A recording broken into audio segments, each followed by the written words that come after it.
پیارے دوستو السلام علیکم ورحمۃ اللہ تعالی وبرکاتہ۔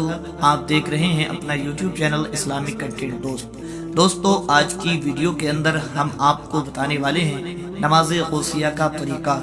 دوستو یہ نماز بڑی اہم ہے، لیکن جب اس کو صحیح طریقے سے پڑھا جائے بے شمار حاجتوں کو پورا کرنے والی نماز ہے دوستو۔ تو اس ویڈیو کے اندر آج ہم آپ کو بتائیں گے کہ نماز غوثیہ کا طریقہ کیا ہے، نماز غوثیہ کی نیت کس طرح سے کی جائے اور نماز غوثیہ کتنی رکعت پڑھنی ہے۔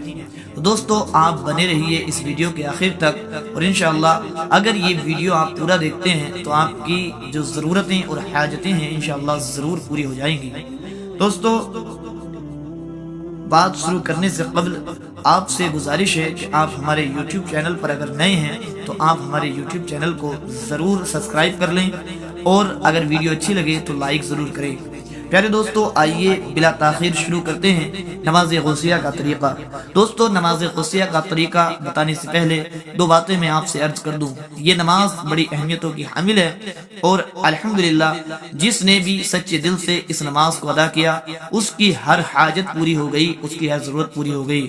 دوستو آپ کے دل میں جو بھی حاجت یا جو بھی خواہش یا جو بھی تمنا ہے، آپ اس خواہش کو اس تمنا کو اپنے دل میں لے کر اور نیت سے کہ اللہ تبارک و تعالی اس نماز غوثیہ کی برکت سے میری فلاں حاجت فلاں ضرورت کو پورا فرما دے، یہ دل کے اندر ارادہ کر کے آپ نماز غوثیہ ادا کریں۔ دوستو آئیے پھر ہم آپ کو بتاتے ہیں کہ نماز غوثیہ کا طریقہ کیا ہے۔ نماز غوثیہ کا طریقہ یہ ہے کہ ہر رکعت میں سورہ فاتحہ کے بعد 11 مرتبہ سورہ اخلاص پڑھے، پھر رسول اللہ صلی اللہ تعالی علیہ وسلم پر درود و سلام بھیجے اور آپ کا ذکر کرے۔ اس کے بعد عراق کی جانب 11 قدم چلے اور سرکار غوث اعظم کا نام لے کر اپنی حاجت طلب کرے تو اللہ تبارک و تعالی اس کی ہر ضرورت اور اس کی ہر حاجت کو پورا فرما دیتا ہے۔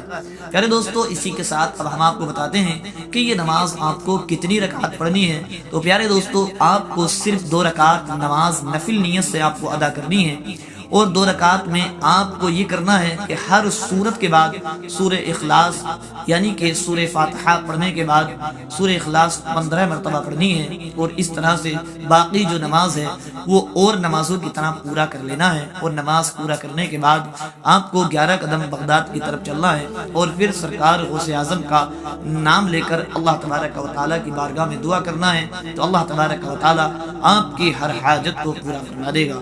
دوستو آئیے اب آپ اس نماز کی نیت بھی ساتھ ہی ساتھ سماعت کر لیں۔ نیت آپ کو اس طرح سے کرنی ہے، نیت کی میں نے 2 رکعت نفل نماز غوثیہ واسطے اللہ تعالیٰ کے منہ میرا کعبہ شریف کی طرف، اللہ اکبر۔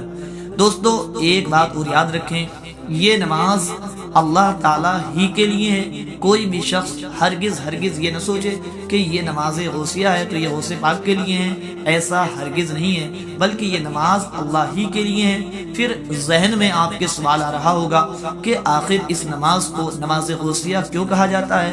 تو پیارے دوستو بلا شبہ اس نماز کا نام تو نماز غوثیہ ہے، لیکن اس کی ایک وجہ ہے۔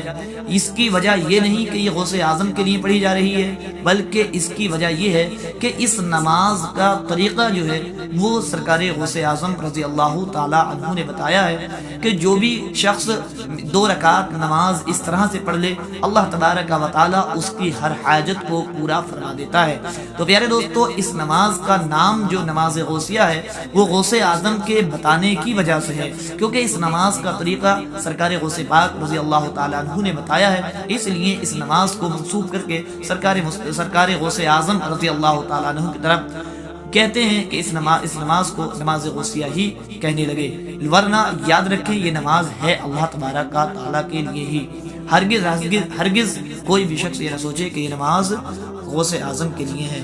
پیارے دوستو امید کرتے ہیں بات آپ کی سمجھ میں آ گئی ہوگی، اور اگر کسی کو نماز غوثیہ کا یہ طریقہ سمجھ میں نہیں آیا تو وہ کمنٹ کر کے ہم سے رابطہ کر سکتا ہے، ہم انشاءاللہ اس کو کمنٹ باکس میں بھی صحیح سے بتائیں گے انشاءاللہ۔